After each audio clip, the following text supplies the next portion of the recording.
India के पश्चिमी किनारे पर जहां जमीन और समुद्र मिलते हैं, एक अद्भुत कहानी ने जन्म लिया है। यह कहानी सदियों से लोगों के दिलों में बसी हुई है और आज भी उतनी ही प्रासंगिक है जितनी पहले थी। हजारों सालों से एक कहानी मशहूर है। यह कहानी हमें एक ऐसे समय में ले जाती है जब देवता और मनुष्य एक साथ रहते थे और चमत्कार हर रोज की बात थी। यह कहानी है द्वारका की, सोने की नगरी, भगवान श्री कृष्ण का धाम।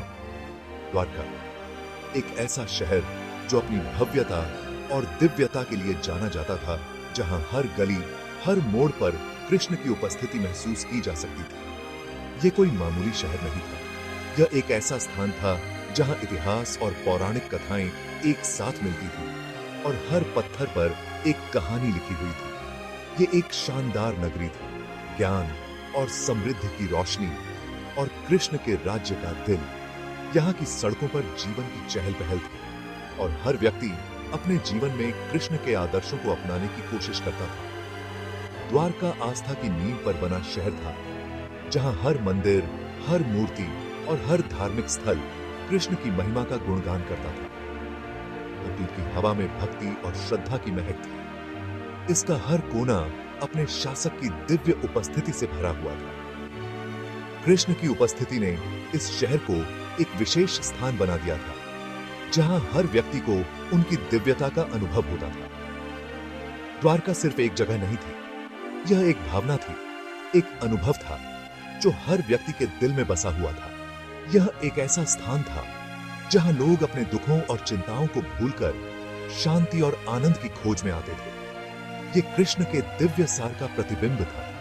यहां की हर चीज, हर व्यक्ति और हर घटना में कृष्ण की झलक मिलती थी। यद्यपि यह एक ऐसा स्थान था जहां लोग अपने जीवन के हर पहलू में कृष्ण की उपस्थिति को महसूस करते थे। ये बुराई पर अच्छाई की, अराजकता पर व्यवस्था की जीत को दर्शाता था। द्वारका ने हमें सिखाया कि कैसे सत्य और धर्म की राह पर चलकर हम अपने जीवन को सफल बना सकते हैं। ये शहर धर्म की शक्ति का प्रतीक था, जो कृष्ण के ज्ञान और करुणा को पूरे देश में फैलाता था। यहाँ के लोग अपने जीवन में धर्म और नैतिकता के महत्व को समझते थे और उसे अपने जीवन में अपनाते थे, जो कृष्ण के ज्ञान और करुणा को पूरे देश में फैलाता था। द्वारका ने हमें सिखाया कि कैसे हम अपने जीवन में करुणा, प्रेम और ज्ञान को अपनाकर एक बेहतर समाज का निर्माण कर सकते हैं। द्वारका की कहानी हिंदू पौराणिक कथाओं के दिल की यात्रा है। यह एक ऐसी यात्रा है जो हमें हमारे अतीत से जोड़ती है और हमें हमारे भविष्य के लिए प्रेरित करती है। ये एक ऐसी कहानी है जो भौतिक और आध्यात्मिक, ऐतिहासिक और दिव्य के बीच की रेखाओं को धुंधला कर देती है। यह हमें सिखाती है कि कैसे हम अपने जीवन में इन दोनों पहलुओं को संतुलित कर सकते हैं। ऐतिहासिक और दिव्य के बीच की रेखाओं को धुंधला कर देती है। द्वारका की कहानी हमें यह सिखाती है कि कैसे हम अपने जीवन में भौतिक और आध्यात्मिक संतुलन को बनाए रख सकते हैं और एक समृद्ध और संतुलित जीवन जी सकते हैं। द्वारका की भव्यता का वर्णन प्राचीन हिंदू ग्रंथों में बड़े ही रोचक ढंग से किया गया है। यह शहर न केवल अपने समय का एक महत्वपूर्ण केंद्र था, बल्कि इसकी महिमा और सुंदरता ने इसे एक अद्वितीय स्थान बना दिया था। महाभारत, कुरुक्षेत्र युद्ध की महागाथा इसे अद्वितीय सुंदरता और भव्यता के शहर के रूप में वर्णित करती है। महाभारत में द्वारका का उल्लेख एक ऐसे स्थान के रूप में किया गया है जहां भगवान कृष्ण ने अपना राज्य स्थापित किया था। यह शहर न केवल युद्ध और राजनीति का केंद्र था, बल्कि सांस्कृतिक और धार्मिक गतिविधियों का भी प्रमुख स्थल था। हरिवंश पुराण, जो कृष्ण के जीवन और समय को समर्पित है, इसके वैभव के बारे में विस्तार से बताता है। इस पुराण में द्वारका की स्थापना, उसकी संरचना और उसकी अद्वितीयता के बारे में कई कहानियां हैं। कृष्ण के जीवन के विभिन्न पहलुओं को दर्शाते हुए हरिवंश पुराण द्वारका की महिमा को और भी बढ़ा देता है। ये ग्रंथ कीमती रत्नों से सजे ऊंचे ऊंचे महलों, विदेशी सामानों से भरे हुए बाजारों और सुगंधित फूलों से सजे बगीचों के बारे में बताते हैं। द्वारका के महल सोने और चांदी से बने थे और उनके अंदर की सजावट इतनी भव्य थी कि देखने वाले मंत्रमुग्ध हो जाते थे। बाजारों में विभिन्न प्रकार के विदेशी सामान मिलते थे, जो इस शहर की समृद्धि और व्यापारिक संबंधों को दर्शाते थे। कहा जाता है कि यह शहर बहुत ही सोच समझकर बनाया गया था, जिसमें चौड़ी सड़कें, अच्छी जल निकासी व्यवस्था और विभिन्न देवी देवताओं को समर्पित भव्य मंदिर थे। द्वारका की सड़कों को इस तरह से बनाया गया था कि वे न केवल यातायात के लिए सुविधाजनक थीं, बल्कि शहर की सुंदरता को भी बढ़ाती थीं। जल निकासी व्यवस्था इतनी उन्नत थी कि बारिश के मौसम में भी शहर में जल भराव नहीं होता था। यह एक ऐसा शहर था जो अपने शासक की बुद्धि और दूरदर्शिता को दर्शाता था।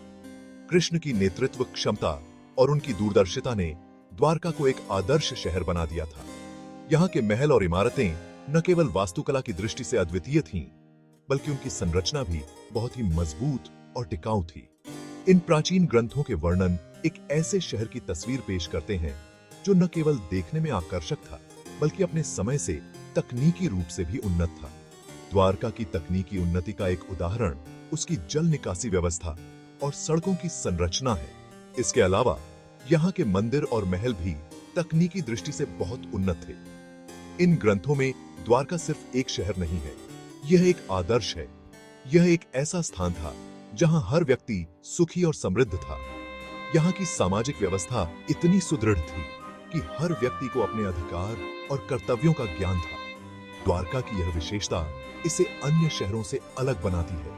यह एक आदर्श समाज का दर्शन है, जहां धर्म सर्वोच्च है और समृद्धि चारों ओर व्याप्त है। द्वारका में धर्म और आध्यात्मिकता का बहुत महत्व था। यहाँ के लोग धार्मिक और आध्यात्मिक गतिविधियों में सक्रिय रूप से भाग लेते थे। इसके अलावा द्वारका की समृद्धि और व्यापारिक संबंधों ने इसे एक महत्वपूर्ण व्यापारिक केंद्र बना दिया था। इस प्रकार द्वारका न केवल एक धार्मिक और सांस्कृतिक केंद्र था, बल्कि एक आर्थिक और व्यापारिक केंद्र भी था।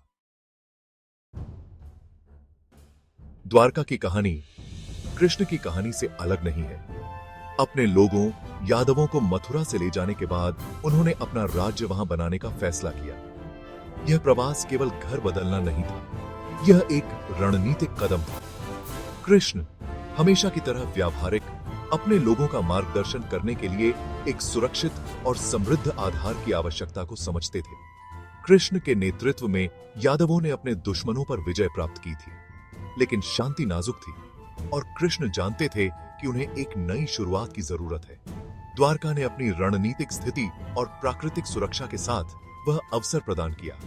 यह एक नए समाज के निर्माण का मौका था, जो अतीत की बेड़ियों से मुक्त हो। द्वारका आशा का प्रतीक था, मानवीय क्षमता में कृष्ण के अटूट विश्वास का प्रमाण था। द्वारका के स्थापत्य चमत्कार पौराणिक थे। यह शहर अपने समय की सबसे अद्भुत और रहस्यमयी संरचनाओं का घर था, जो आज भी हमें विस्मित कर देती है। महाभारत इसे देवताओं के दिव्य शिल्पी विश्वकर्मा द्वारा निर्मित शहर के रूप में वर्णित करता है। विश्वकर्मा, जो देवताओं के मुख्य वास्तुकार थे, ने इस शहर को अपनी अद्वितीय कला और कौशल से सजाया था। उन्होंने चमचमाती दीवारों और विशाल द्वारों वाले भव्य महल बनवाए। इन महलों की दीवारें सोने की तरह चमकती थीं और उनके द्वार इतने विशाल थे कि वे किसी भी आगंतुक को मंत्रमुग्ध कर देते थे। कहा जाता है कि यह शहर विदेशी वनस्पतियों और जीवों से भरे बगीचों से सजा हुआ था। इन बगीचों में दुर्लभ फूल और पौधे थे, जो केवल द्वारका में ही पाए जाते थे। किंवदंतियां उन जादुई फव्वारों की बात करती हैं, जो देवताओं के अमृत से युक्त पानी उगलते थे। इन फव्वारों का पानी न केवल प्यास बुझाता था, बल्कि इसे पीने से लोगों को दिव्य शक्ति और ऊर्जा मिलती थी। सबसे खास विशेषता थी कृष्ण का अपना महल, जिसे दिव्य डिजाइन का चमत्कार बताया गया है। यह महल अपनी अद्वितीयता और भव्यता के लिए प्रसिद्ध था। कहा जाता है कि यह कीमती पत्थरों से बनाया गया था, जो एक दिव्य प्रकाश से जगमगाते थे। इन पत्थरों की चमक इतनी तेज थी कि यह महल रात में भी दिन की तरह रोशन रहता था। महल सिर्फ निवास स्थान नहीं था, यह कृष्ण की दिव्य शक्ति और अधिकार का प्रतीक था। इस महल के हर कोने में कृष्ण की शक्ति और उनकी दिव्यता की झलक मिलती थी। द्वारका का हर पहलू, उसके लेआउट से लेकर उसकी वास्तुकला तक, दिव्य से गहरे संबंध को दर्शाता था। इस शहर की हर गली, हर मकान, हर मंदिर में दिव्यता की छाप थी। यह एक ऐसा शहर था जहां सांसारिक का मिलन जादुई से होता था, जहां हर चीज में एक रहस्य और चमत्कार छिपा हुआ था, जहां हर ईंट और पत्थर देवी देवताओं और नायकों की कहानियां बयां करते थे। इन कहानियों में न केवल इतिहास बल्कि उन घटनाओं का भी वर्णन था जो इस शहर को दिव्यता का प्रतीक बनाती थी। कृष्ण के महल में उनके दिव्य रथ और हथियार भी रखे गए थे जो उनकी शक्ति और वीरता का प्रतीक थे। इन वस्तुओं को देखकर लोग उनकी महानता का अनुभव करते थे। द्वारका में समय समय पर भव्य उत्सव और धार्मिक अनुष्ठान भी आयोजित किए जाते थे जिनमें देवताओं की पूजा और उनकी महिमा का गुणगान किया जाता था। कृष्ण ने इस शहर में अपने अनुयायियों को दिव्य ज्ञान और शिक्षाएं भी दी जो आज भी लोगों के जीवन को मार्गदर्शन प्रदान करती हैं। द्वारका में कई प्राचीन पांडुलिपियां और धार्मिक ग्रंथ भी पाए गए हैं जो इस शहर की दिव्यता और उसकी महानता का प्रमाण है। आज भी द्वारका के अवशेष हमें उस समय की महानता और दिव्यता की याद दिलाते हैं। यह शहर न केवल एक ऐतिहासिक धरोहर है बल्कि एक आध्यात्मिक प्रेरणा भी है।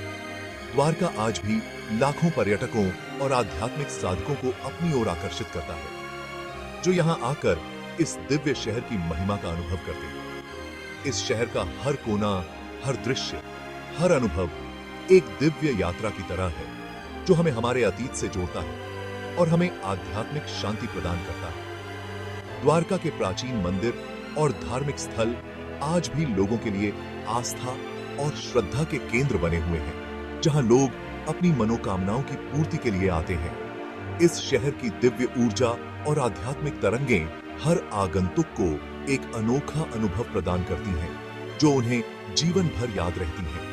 द्वारका की दिव्यता और कृष्ण की विरासत आज भी इस शहर को एक अद्वितीय स्थान बनाती है जो सदियों से लोगों को प्रेरित करती आ रही है।